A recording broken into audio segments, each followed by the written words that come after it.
화면에 보고 계시는 출석 퀴즈 저한테 톡으로 보내주시면 돼요. 그게 출석이 됩니다. 출석 체크가 돼요. 여기 퀴즈 정답을 제 오픈 톡으로 보내주시면 돼요.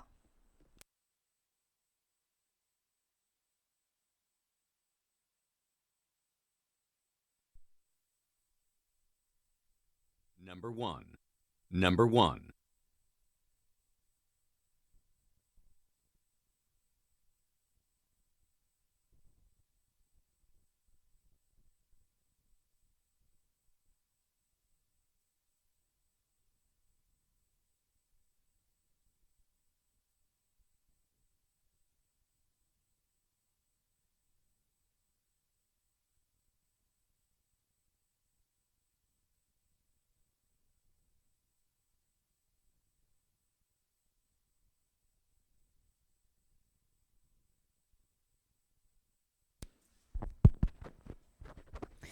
자, 늦게 오신 분들 지금 화면에 있는 출석 퀴즈 정답 채워서 저한테 일제히 톡 다 보내주시면 되고, 제가 항상 수업 시작할 때 요거 띄워놓을 거거든요. 그럼 그거 보고 저한테 출석 인증해 주시면 돼요. 그 다음에 오늘 처음 오신 분 계세요, 혹시? 오늘 처음 오신 분은 끝나고 저한테 강의 계획표 지난 시간 핸드아웃 받아가시면 되고요. 자,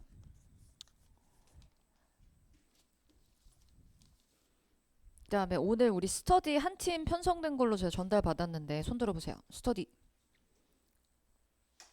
알겠습니다. 제가 한 1시쯤에 방문을 드릴 예정이거든요.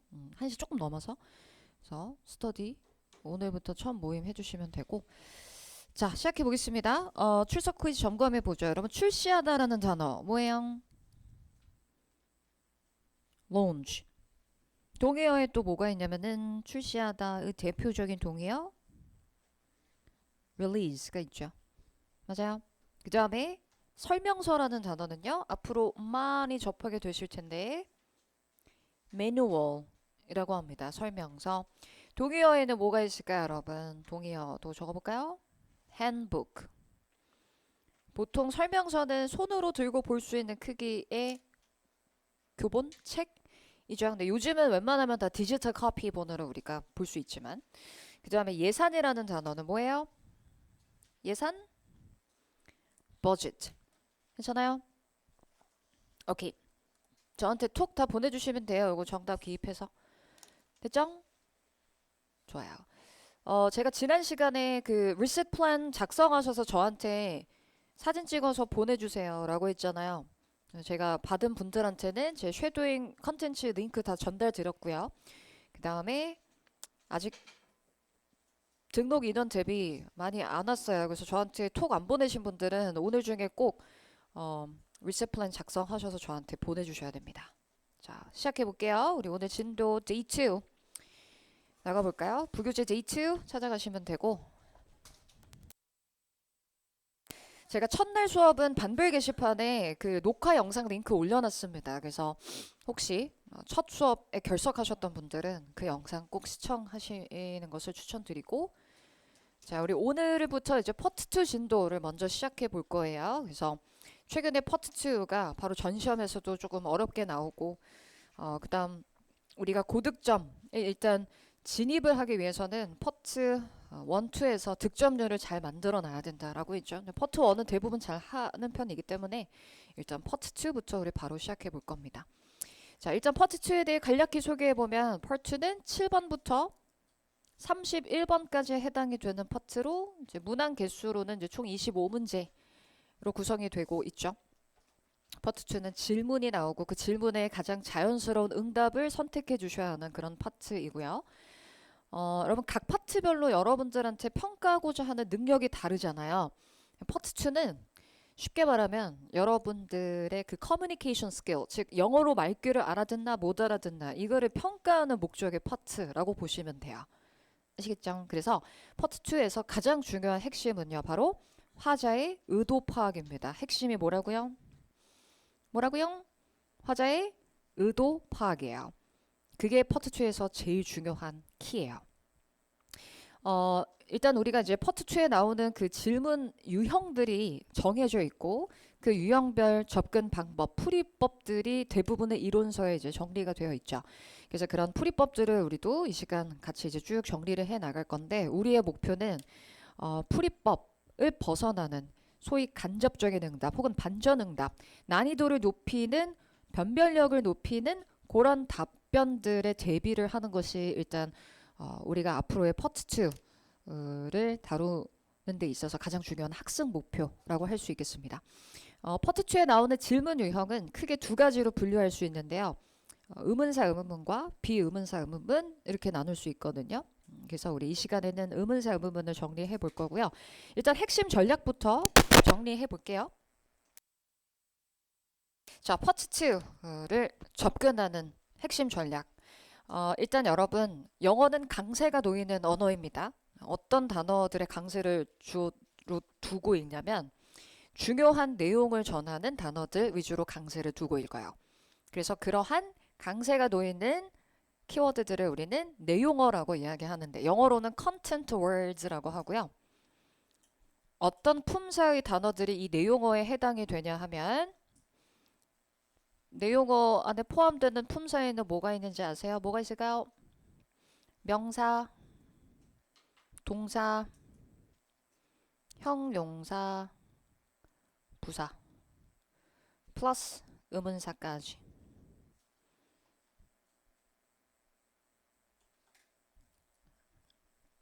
이 내용어는 말 그대로 중요한 내용을 전하는 단어이기 때문에 항상 듣기를 할 때에는 이렇게 강세가 놓이는 내용어 위주로 여러분 집중하고 듣는 것이 되게 중요합니다. 놓치는 단어 하나하나에 다 집착하면 안 돼요. 그렇죠? 싹 듣고 강세가 놓이는 단어들 위주로 내용을 빠르게 파악해 주셔야 되고요. 좀 전에 제가 파트 2의 핵심은 화자의 의도를 파악하는 거다라고 했기 때문에 우리가 파트 2 문제를 풀 때에는 그 화자의 의도를 계속 끝까지 기억하고 집중하기 위해서 앞으로 질문이 딱 끝난과 동시에 그 질문의 요점을 우리말로 되뇌가는 식으로 문제를 풀 거예요. 화면 보세요. 자, 질문이 나오고 선택지가 하나하나 총 3번 A부터 C까지 이어지잖아요. 근데 요 사이의 간격이 약 한 1.34초 정도 돼요. 그리고 답변 사이사이의 간격 역시 약 1.34초 똑같아요. 그래서 우리의 전략은 질문이 딱 끝남과 동시에 답변이 이어지기 전까지 그 질문의 요점을 우리말로 계속 되뇌는 식으로 문제를 풀 거고요. 무슨 말인지 되죠? 여러분들한테 번역하세요라고 요구하는 게 절대 아니에요. 알아들은 범위 내에서 너무 내용을 크게 벗어나지 않는 선에서는 의역하셔도 상관없어요. 요점만 빨리 토해내면서 계속 되뇌는 거예요. 답변 사이사이마다. 질문의 요점을. 그리고 들으면서 여러분 뭐 하며 문제를 푸셔야 되냐면 최대한 오답을 소거해 나가셔야 됩니다. 이른바 오답 소거법을 적극 활용해 주셔야 되는 파트죠. 그래서 들으면서 만약에 오답이야. 그러면 X. 조금이라도 고민이 되네? 정답인 줄도 모르겠어. 오답인 줄도 모르겠어. 그럼 무조건 보류. 정답이면 동그라미. 알겠죠? 그래서 이렇게 표시를 해 두시고 파트 2는 동시 마킹 하면서 문제 푸셔야 되거든요. 엔서신 옆에 딱 포기 두고 바로 마킹 하면서 문제를 풀어 나가야 돼요. 오케이. 그다음에 이제 이 시간에 우리가 다루는 질문 유형이 이제 의문사 의문문인데, 의문사 의문문의 의도는요.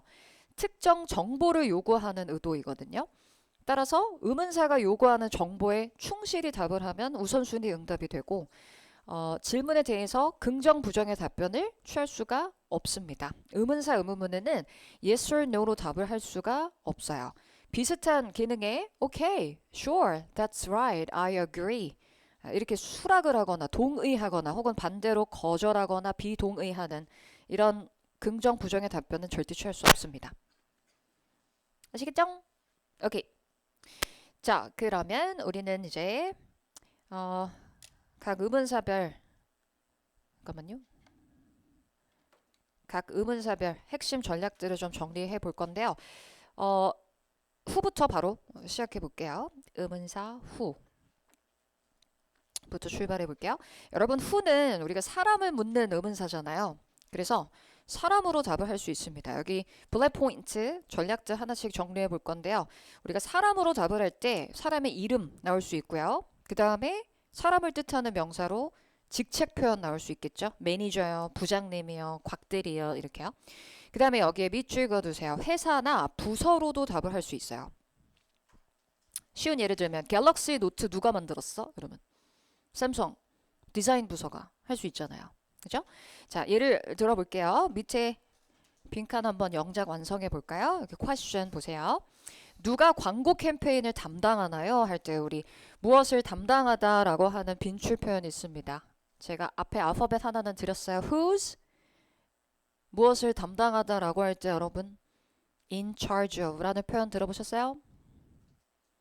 who's in charge of 동의어에 뭐가 있어요? 무엇을 담당하다 할 때 be responsible for 이런 표현 있죠?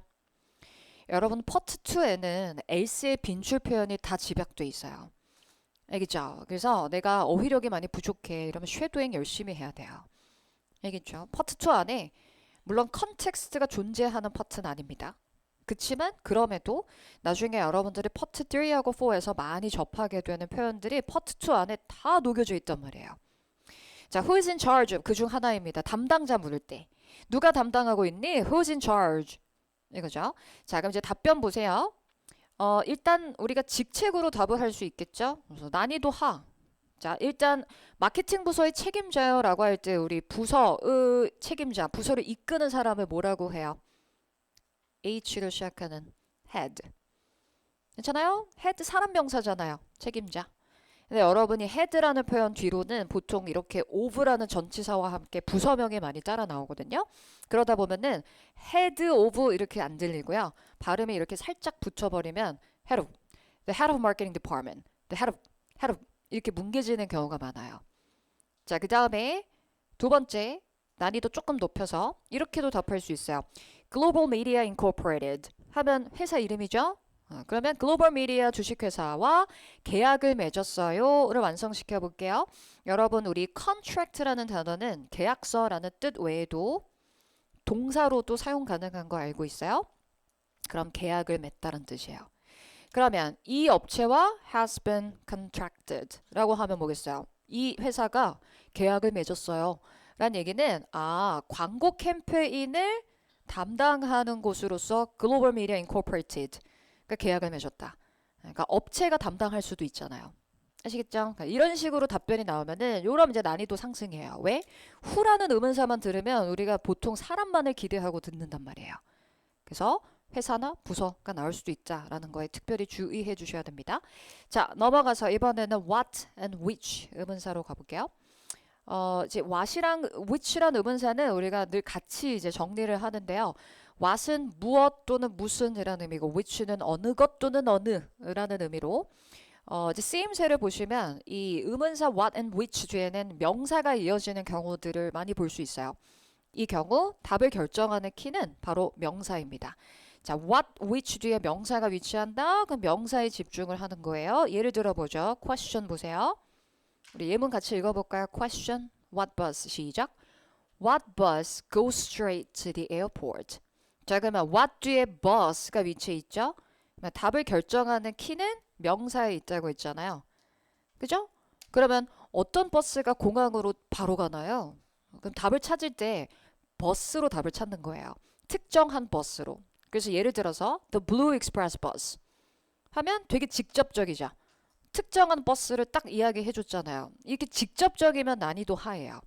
그럼 이제 난이도가 높아지면 약간 간접적으로 이렇게 제시할 수 있어요. The bus 401 is the only one.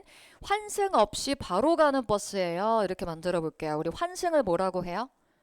transfer이라고 하죠. 그러면 The bus 401 하면 되게 직접적인데 그 버스에 대한 추가 정보를 더 알려주면서 약간 간접적으로 바뀌는 거예요. 401번 버스가 without any transfers 환승 없이 그 버스만 바로 가요.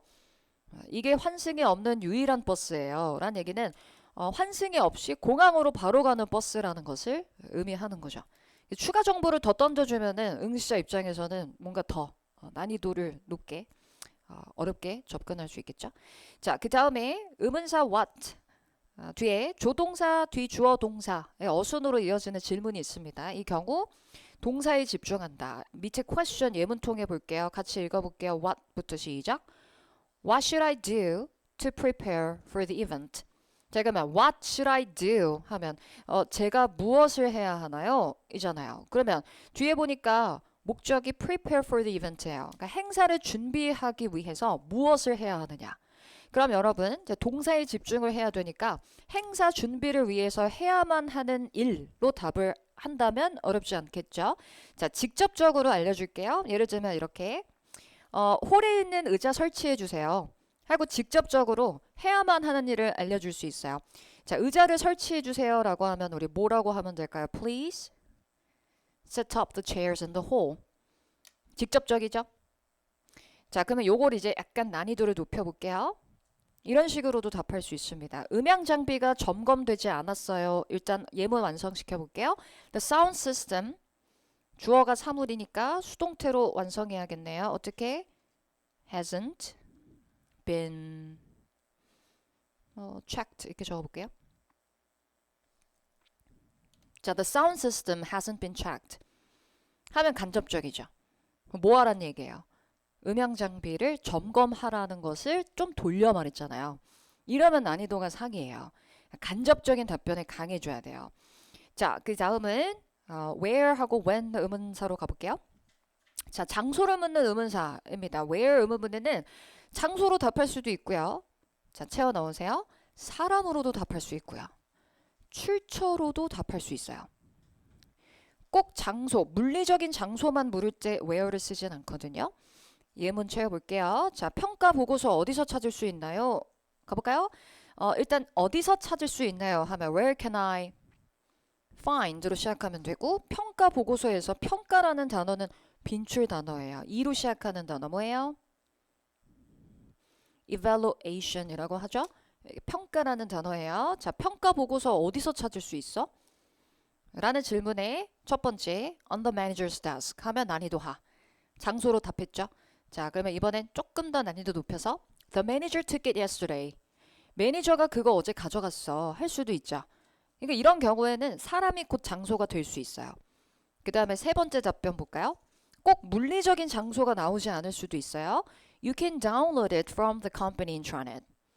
야, 회사 인트라넷, 웹사이트에서 다운로드 받을 수 있어. 할 수도 있잖아요. 무슨 말인지 돼요?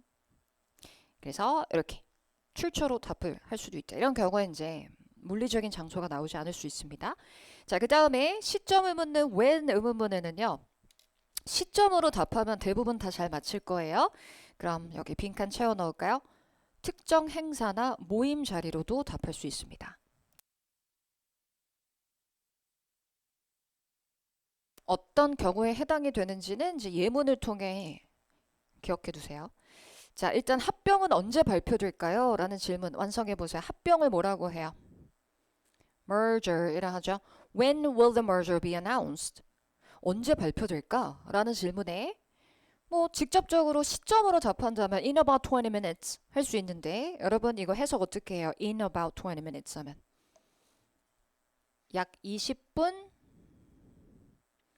후에 이렇게 해석하셔야 돼요. 요거 관련해서 필기를 좀 더 해볼게요. 자, in이라는 전치사 뒤에 20 minutes는 시간의 길이, 즉 기간 표현이잖아요. 자, in 뒤에 기간 표현이 위치하면은 해석이 언제 후에가 되고 in은 시점을 나타냅니다.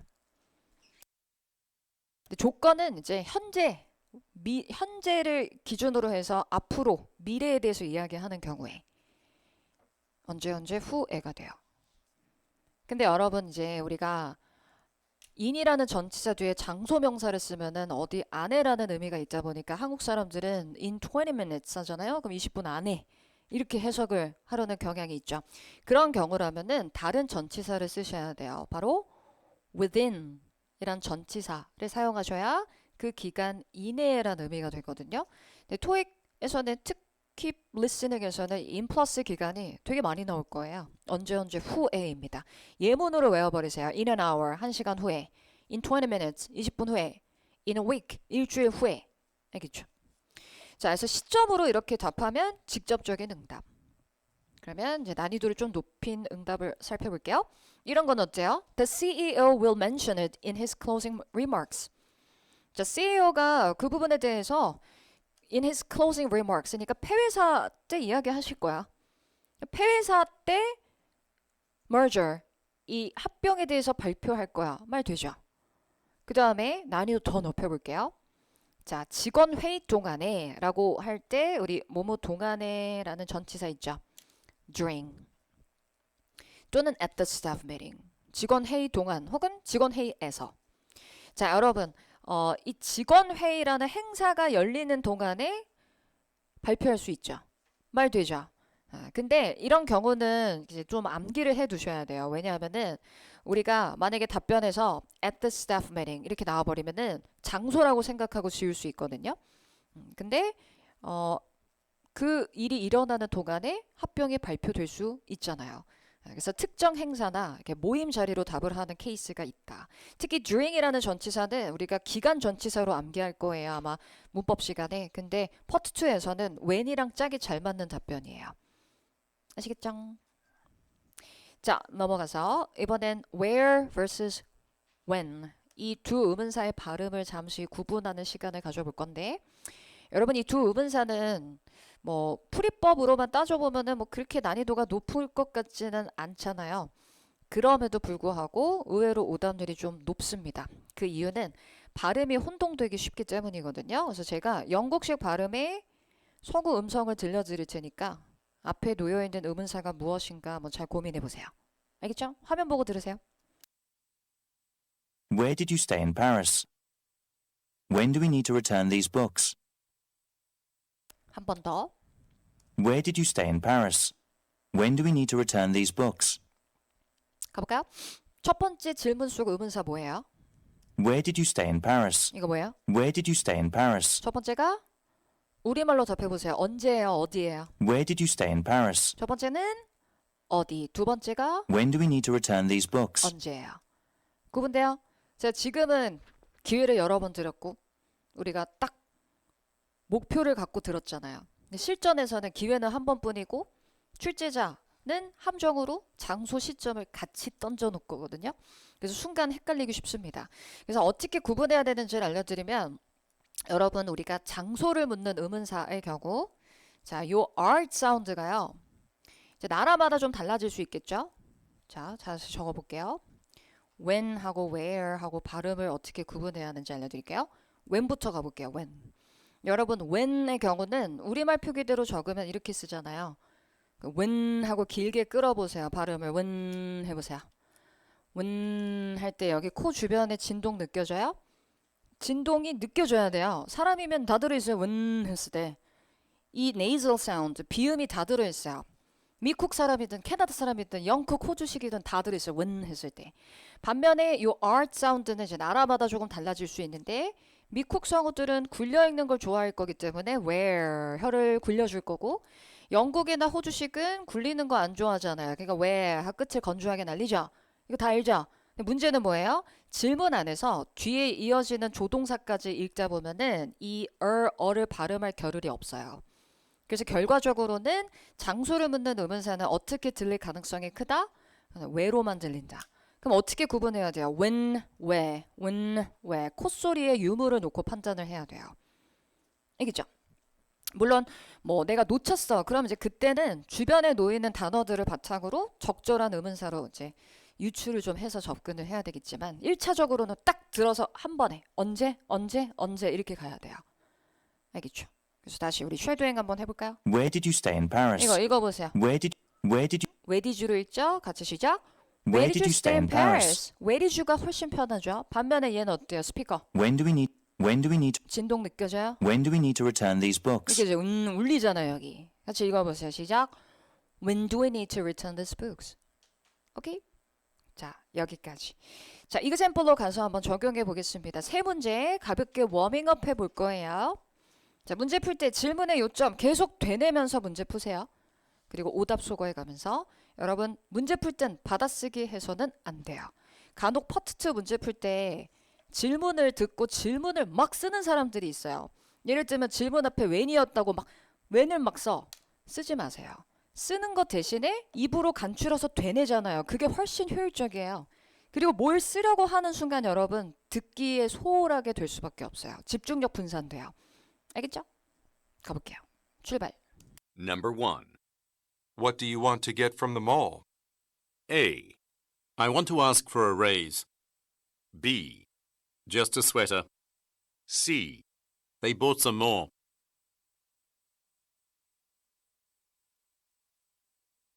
Number 2. When will the bus leave the station? A. Allison will leave this Friday. B. In Pittsburgh. C. Shortly after noon.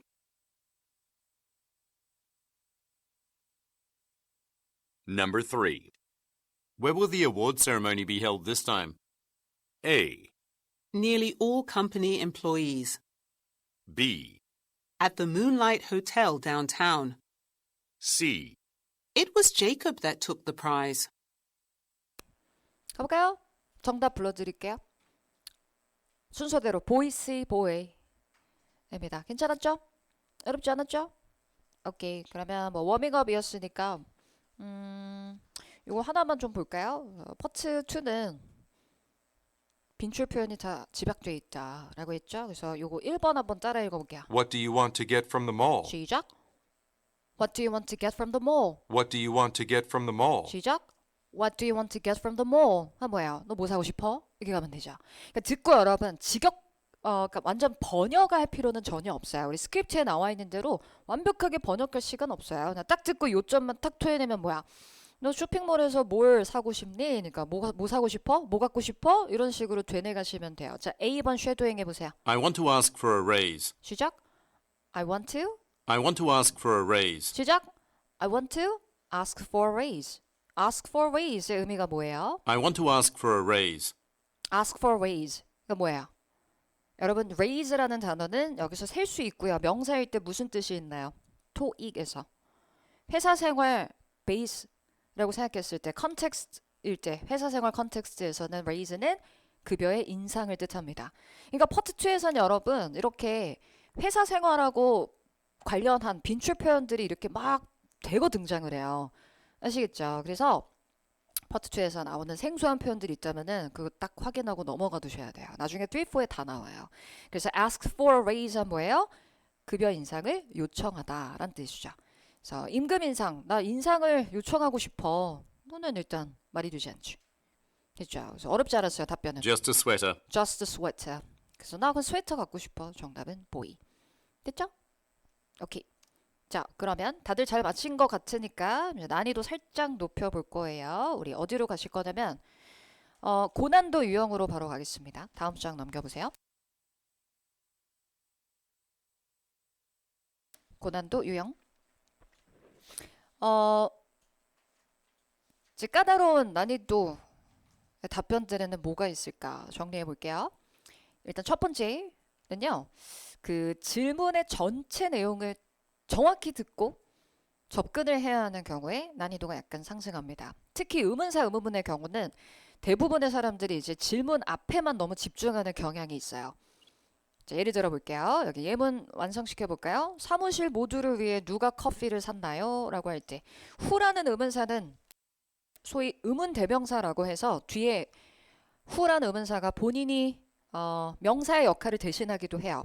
그러다 보니 후 뒤에는 동사가 바로 이어지는 경우도 많죠. 그래서 누가 커피를 샀나요? 라고 할 때 우리 사다의 과거 Who bought coffee?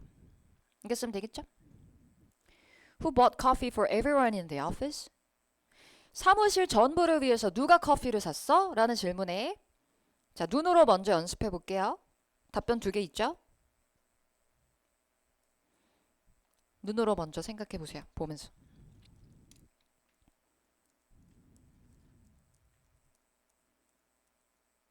괜찮아요? 자, 첫 번째 앤서 볼게요. Mr. Harris. 두 번째 답변, Mr. Harris. Who라는 질문에 사람 이름이 다 나와버리는 거야. 네, 여러분 첫 번째 앤서 보시면 Harris 씨는 is out of town for business 하면 뭐예요? 출장을 갔단 얘기예요. 그러면 Harris 씨는 출장을 갔어요. 출장을 간 거랑 커피를 산 거랑 관련 있어요? 무관해요. 그잖아요. 컨텍스트가 없단 말이에요. 따라서 A는 엉뚱한 응답이라면 자, 두 번째 답변 어때요? 해리스 씨가 celebrating his promotion. 그의 승진을 축하하고 있어요. 아, 그러니까 승진 축하를 위해서 사무실에 있는 사람들한테 커피를 쏠 수는 있잖아요. 그죠? 납득이 되세요? 그럼 이런 경우에는 이게 납득이 가는 정답이 돼야 되겠죠. 그러니까 이런 식의 답변은 의문사만 들어서는 절대 해결할 수 없는 끝까지 정확한 내용을 파악해야만 오답을 소거할 수 있는 이런 건 이제 되게 변별력이 높은 문제가 되는 거고요. 자, 두 번째 블랙 포인트는 질문에 대해서 직접적인 대답을 취하지 않고 관련 정보로 답을 하는 경우. 예를 들어보죠. 여기 question 보세요. When does the next bus leave for the airport? 자, 공항으로 가는 버스, 다음 버스 언제 출발하죠? 라는 질문에 우리 같이 읽어볼까요? Answer, 시작. There won't be any buses this evening. 할 수 있죠? 질문의 요점은 다음 버스의 출발 시점을 묻고 있는데 출발 시점으로 답을 하지 않고 오늘 저녁엔 더 이상 버스가 없어요. 이렇게 답할 수도 있다는 거예요. 그러면 when이란 의문사가 요구하는 정보에 답은 하진 않았지만 말은 되죠. 관련된 정보로 이야기를 했기 때문에. 이런 것도 정확한 청취력을 요구하는 고난도 답변이에요.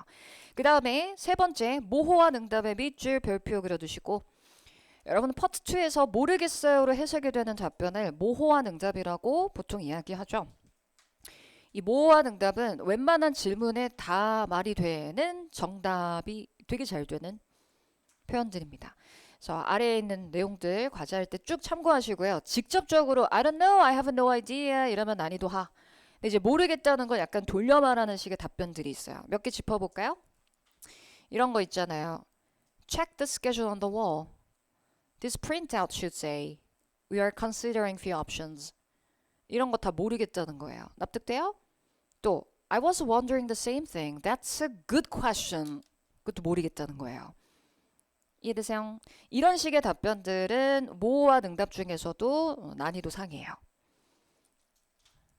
그 다음에 맨 아래에 보시면은 그거 기밀사항이에요. That's confidential. 이렇게도 답할 수 있어요. 언제나 우선순위 정답이에요. 질문을 했는데 그거 기밀이에요. 알려드릴 수 없어요. 라고 말할 수 있잖아요. 자, 그럼 이제 고난도 실전 훈련 네 문제로 가겠습니다. 준비되셨으면 이제 강세에 집중해서 정확하게 듣고 문제 푸셔야 되고 최대한 오답 소거해가며 문제 풀어보세요. 갑니다. 출발. Number 1. What city will your band be performing in next? A. I need to check the schedule. B. I used to be in a musical group too. C.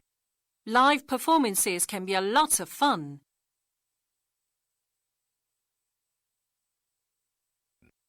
Number 2. When would you like us to do your gardening? A. In the backyard. B. Once a week would be great. C. It could take us several hours.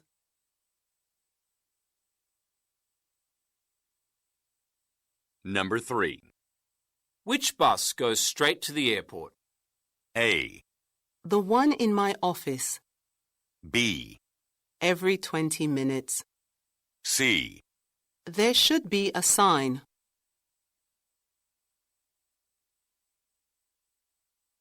Number 4. When does the community centre reopen? A. For about 3 hours. B. Every weekend in June. C. Not until next month. 자, 여기까지예요. 가볼까요?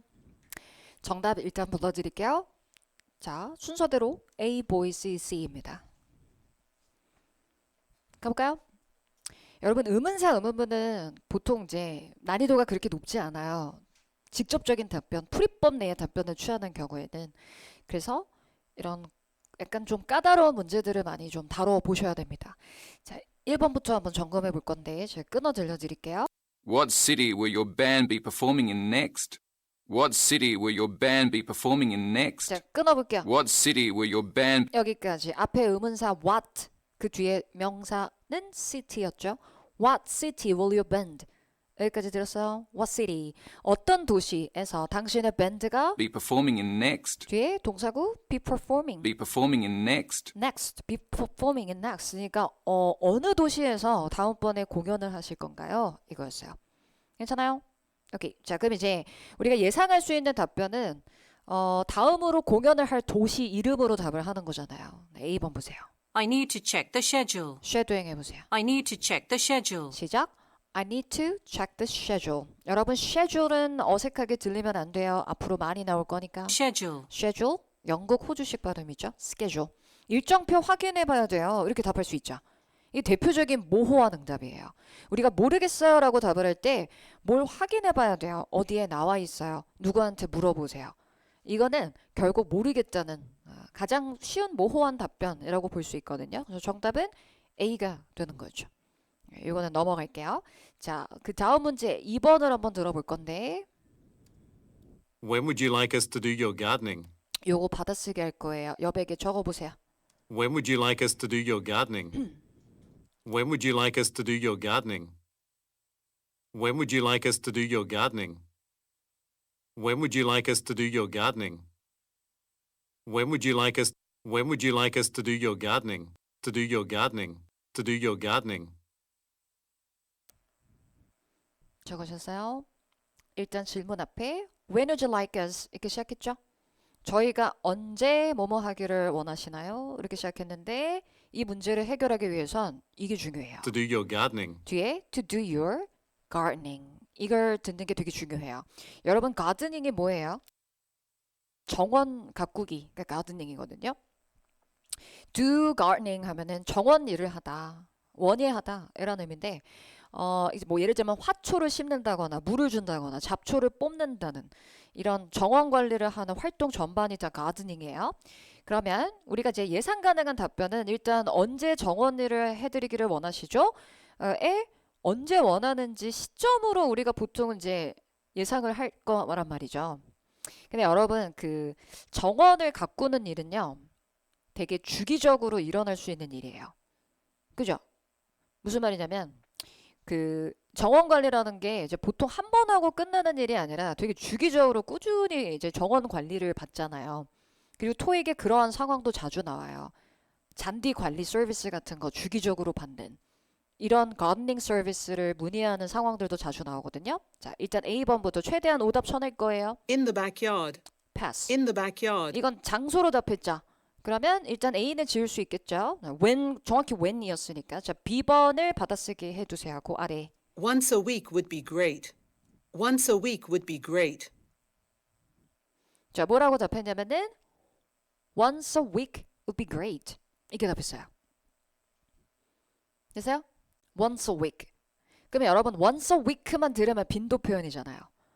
근데 우리가 보통은 when이라는 질문에 빈도로 답을 하면 어색한 응답이거든요. 그잖아요. 왜냐면 once a week라는 것만 보면 빈도를 물을 땐 우리가 how often으로 질문을 한단 말이에요. 일단은 보류해 놓고 C 들렸다 올게요. It could take us several hours. 이건 뭐야? It could take us several hours. It could take us several hours. 그거는 몇 시간이 걸릴 수 있어. 이거는 기간이에요. 근데 얼마나 오래 걸려요? 라고 질문하진 않았죠? 그래서 C 같은 경우는 how long에 가능한 응답이에요. 자, 그러면 A랑 C를 쳐냈어. 그럼 차선책으로는 이제 B가 돼야 되는데 혹은 이제 X가 3개여서 당황할 수 있단 말이에요. 자, 그럼 돌아가서 여러분 이 문제의 답은 보이예요. 네, 이 2번에 별표를 그려두시고 이런 문제는 진짜 초고난도 문제예요. 왜 고난도 문제냐면은 사실 정원 일을 언제 해드릴까요? 라고 했을 때 대부분 머릿속에는 tomorrow at 3 p.m. 이런 것만 우리가 생각을 하게 되는데 사실 이 문제의 경우 답변이 빈도로 나왔단 말이에요. 일주일에 한 번이면 좋겠어요 라고 말을 했단 말이에요.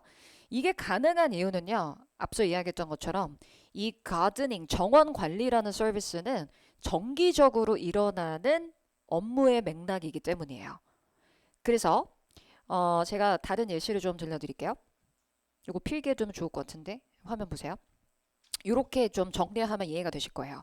when이라는 의문사 뒤에 정기적인 서비스나 행사를 의미하는 표현이 등장하잖아요. 예를 들어서 maintenance라든지 maintenance는 여러분 유지, 보수를 뜻하잖아요. 그러면 when would you like us to do the maintenance? 또는 clean the refrigerator. 이것도 냉장고로 청소하는 거. 또 한 번 하고 끝나는 게 아니라 주기적으로 청소 작업이 있을 수 있는 거고요. 또 training sessions 이런 것도 When would you like to hold the training sessions? 직원들이 교육하는 행사도 되게 주기적으로 일어나는 행사란 말이에요. 그래서 이렇게 정기적인 일회성이 아니라 정기적이거나 반복돼서 열리는 그런 행사에 관해서 묻는 경우에는 시점도 나올 수 있고요. 빈도도 나올 수 있어요. 정원 관리를 언제 받고 싶으세요? 일주일에 한 번이면 괜찮을 것 같아요. 이게 가능한 이유는 정기적인 서비스를 깔고 있는 거기 때문이에요. 이런 건 되게 고난도 문제. 그래서 혹시라도 시험에 나온다면은 이렇게 잘 정리해 두시면 되겠습니다.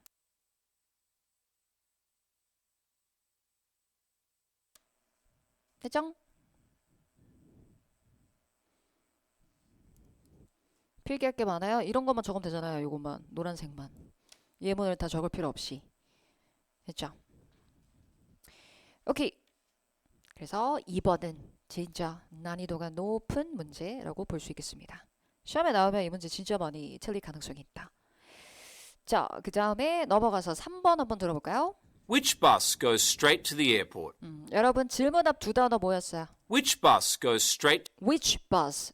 이거 아까 우리 예문으로 읽었던 건데, 자, which bus이니까 어떤 버스가 공항으로 바로 가나요? 라고 했습니다. 자, 버스로 답을 하면 어렵지 않아요. 근데 The one in my office. 여러분 A번 쉐도잉 해보세요. 뭐라고 답했어요? The one in my office. The one in my office. 자, 그러면 the one은 여기서 뭘 대신한다라 볼 수 있냐면 질문 속에 언급된 명사를 대신하는 the one이잖아요.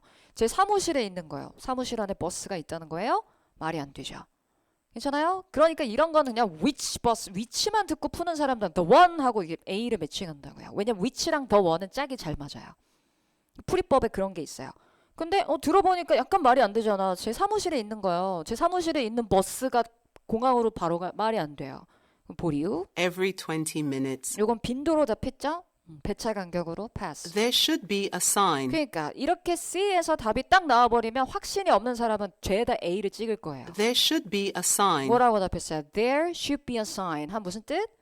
표지판이 있을 거예요. 거기 나와 있어요. 모호한 응답이죠.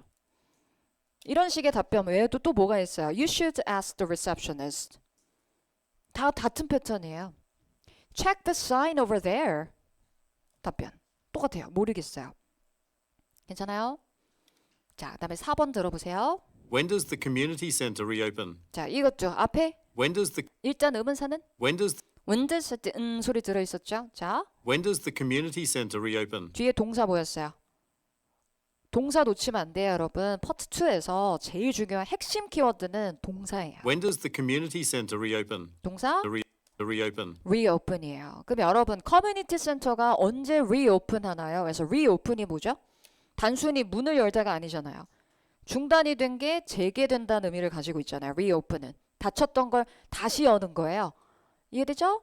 자, 그러면 언제 문을 다시 여나요? 이거예요. 닫혀있던 걸 언제 재개장하냐고. For about 3 hours. pass. 여러분 for about 3 hours는 요건 기간으로 답을 했죠. 그러니까 얘가 답이 되려면 how long으로 질문해야 돼요. 자, B번. Every weekend in June. 얘는 왜 답이 안 돼요? Every weekend in June. Every weekend in June 하면 6월 every weekend는 뭐예요? 주말마다요. 6월 주말마다 리오픈을 해요. 닫았다가 문을 계속 열어. 리오픈? 말이 안 되죠. 그러니까 이런 걸 여러분 제낄 수 있으려면은 이런 거 놓치면 안 된다는 거예요. 단순히 웹만 듣고 접근하는 사람들은 B를 많이 찍을 거란 말이에요. Not until next month. C에서는 Not until next month. 이건 뭐야? 다음 달은 돼야 돼요. 다음 달은 돼야 다시 재개장을 한다. 정답은 C가 되는 거죠. 되셨죠? 자, 그럼 교재로 가서 문제를 좀 더 풀고 마무리해 보겠습니다. 800 플러스 교재로 가주시고요. 800 플러스에 34페이지로 가볼게요. 두 문제 풀어볼까요? 18번하고 24번 이렇게 체크해 주세요. 18번, 24번. 되셨죠? 자, 문제 풀어보겠습니다.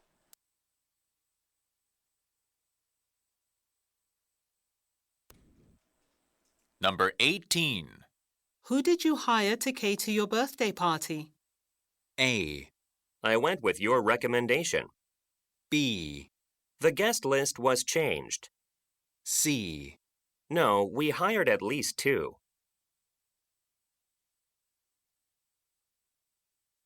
Number 24. Which firm was hired to redesign the company logo? A. That project was canceled. B. I really liked the color too. C. Your reservation is confirmed. 자, 여기까지 같이 볼게요. 18번부터. Who did you hire to cater your birthday party? 자, 끊을 거예요. 따라 읽기 해보세요. shadowing. Who did you hire 여기까지 시작. Who did you hire? 하면 누구를 고용했니? 누구 뽑았어? 이렇게 가시면 되고. to cater your birthday party? 무엇을 하기 위해? To cater your birthday party. 시작. To cater your birthday party. To cater. cater. 뭐를 만들죠? cater는 무슨 뜻이에요? 행사에 음식을 공급하다는 뜻이에요. 그죠? 음식을 공급하다. 그래서 당신의 그 생파에 요리를 제공하기 위해서 누구를 고용했나요? 입니다. 자, 그러면 예상 가능한 풀이법 내의 답변을 생각해보면 일단 사람으로 답을 할 수도 있고요. 또는 공급업체, 회사 이름으로도 답할 수 있잖아요. 그죠? 그 외에 또 예상 밖의 응답이 있을 수도 있겠죠. 자, 최대한 오답을 지어나가면 돼요. A. I went with your recommendation. 뭐라고 답했어? I went with your recommendation. 시작. I 쉐도잉 해보세요, 여러분. 파트 2 진도 나갈 때는 제가 따라하세요 안 해도 막 들으면 따라하세요. I went with your recommendation. 시작. I went with your recommendation. 이거 무슨 뜻일까요? 제가 띄워드릴게요. I went with your recommendation. 무슨 뜻이에요? 당신의 추천대로 했어요. 이런 의미예요. 말 되죠? 말 되죠? 예상을 벗어나 버렸어. 근데 A번을 들었을 때 이제 확신이 들지 않잖아요. 근데 여러분 오답인 줄도 모르겠죠. 오답인 줄 모르면 X 치면 안 돼요. 세모죠. 자, 그럼 B, C를 한번 들어보고 판단해 보세요. B번. The guest list was changed. The guest list. 이거 뭐예요? The guest list. The guest list was changed. 여러분, the guest list의 정체가 뭐예요? 게스트 리스트예요. The guest list was changed. 근데 발음이 어때요? The guest list. The guest list. The guest list. 게스트 리스트 아니죠? 왜? 잘 안 들려요, 이거. guest list. T는 잘 안 들려요. guest list 하면 손님 명단이 변경됐어요. 근데 명단이 바뀐 거랑 어떤 사람을 고용했고 혹은 어떤 업체를 고용했는지를 묻는 거랑 뭔 상관이에요? 명단이 바뀐 거하고는 전혀 무관해요, 여러분. 자, C. No, we hired at least 2. C는 여러분 피해야 돼요. 왜? 의문사 의문문인데? No, No 하면 아싸 하고 하나는 거저 지울 수 있죠. 의문사 의문의 yes or no 답변 불가니까. 그럼 찍어도 A를 찍고 넘어가야 돼요. 그래서 A번과 같은 답변도 여러분 꼭 기억해 두셔야 돼요. 알겠죠? 같이 한 번 더 읽어볼게요. 성우랑 같이 I went with your. 시작. I went with your recommendation. 당신의 추천대로 갔어요. I- 그러니까 웬만한 의문사 의문문에는 이런 식의 답변 다 가능하지 않을까요? 그죠? 넘어갈게요. 그 다음에 24번 들어보세요. Which firm was hired to redesign the company logo? 아까랑 비슷하죠. 그러니까 여러분 파트 2에서 쉐도잉을 막 하다 보면 되게 비슷한 패턴의 질문들이 반복돼요. 앞에서는 Who did you hire? 이었다면 이번에는 수동태야. Which firm was hired? 어떻게 시작했어? Which firm was hired? Which firm was hired? 그러니까 되게 비슷한 맥락이잖아요. 어떤 회사가 고용되었나요? 이거잖아요. 근데 여러분 파트 2는요. 나와 너의 대화를 전제로 하고 듣는 파트거든요. 그래서 수동태로 질문이 나와도 그냥 능동태로 되뇌도 전혀 문제되지 않아요. 어차피 이 질문의 대상은 상대방이잖아. 그러면 뭐였겠어? 아까랑 거의 똑같은 거죠. Which firm did you hire? Did we hire? 이걸 수동태로 바꾼 것 뿐이니까요. 그냥 어떤 회사 뽑았어? 고용했어? 이렇게 가시면 돼요. 네, 뭘 위해서? To redesign the company logo. 이번엔 to 제일 중요한 키워드 뽑으세요. To redesign the company logo. 뭐야? redesign logo. 이건 절대 놓치면 안 되지. 그럼 회사 로고를 다시 디자인하기 위해서 어떤 회사가 고용되었나요? 입니다. 자, 예상 가능한 답변은 우리 which 뒤에 명사가 위치했어. 명사가 답을 결정하는 키예요. 그러면 특정한 회사로 답을 해야 된단 말이에요. 이름으로 답할 수도 있고. A번 보세요. That project was canceled. 뭐라고 답했죠? That project was canceled. 시작. That project is cancelled. 그럼 뭐예요? 해석하면? 그 프로젝트는 was cancelled 하면 취소됐어. 그 프로젝트가 어떤 프로젝트 의미하는 거겠어요? 컴퍼니 로고 제작하는 그 작업이 취소됐다. 어떤 일로 됐단 얘기예요. 말 되죠? 그러면 회사로 답을 하지 않아도 되잖아요.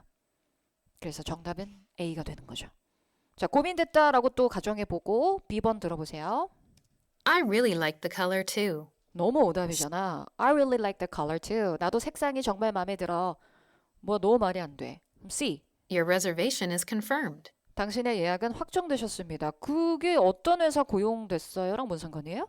관련 없죠? 정답 A 가는 거예요.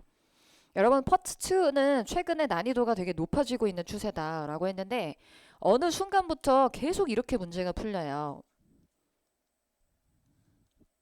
어떤 느낌인지 이해돼요? 계속 이렇게 문제가 풀려요.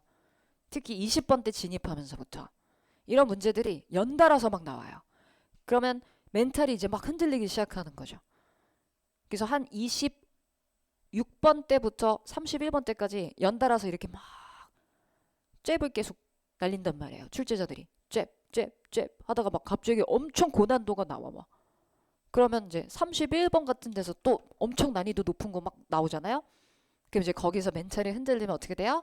파트 3로 못 넘어가고 막 사람들이 거기서 막 이러고 있어요. 파트 3에서 다시 리프레시하고 이제 집중해야 되는데. 그래서 여러분 이렇게 푸는 파트이고요. 이렇게 풀어도 맞힐 수 있다면 그것도 실력이에요. 물론 여러분 우리가 훈련을 통해서 앞으로는 이 세모를 확신의 동그라미로 이제 만들 수 있어야 되겠죠. 아무리 이제 까다로운 답변이 나와도 오 진짜 어렵게 냈다. 그래서 이제 즐기면서 막 문제를 풀게 되는 날이 올 거예요. 그리고 여러분 그 오답을 소거할 수 있다는 것도 실력입니다. 근데 오답을 소거하려면은 조건이 질문은 정확히 들을 수 있어야 돼요. 질문을 아예 못 들어버리면 오답 소거도 전혀 적용이 불가한 거죠.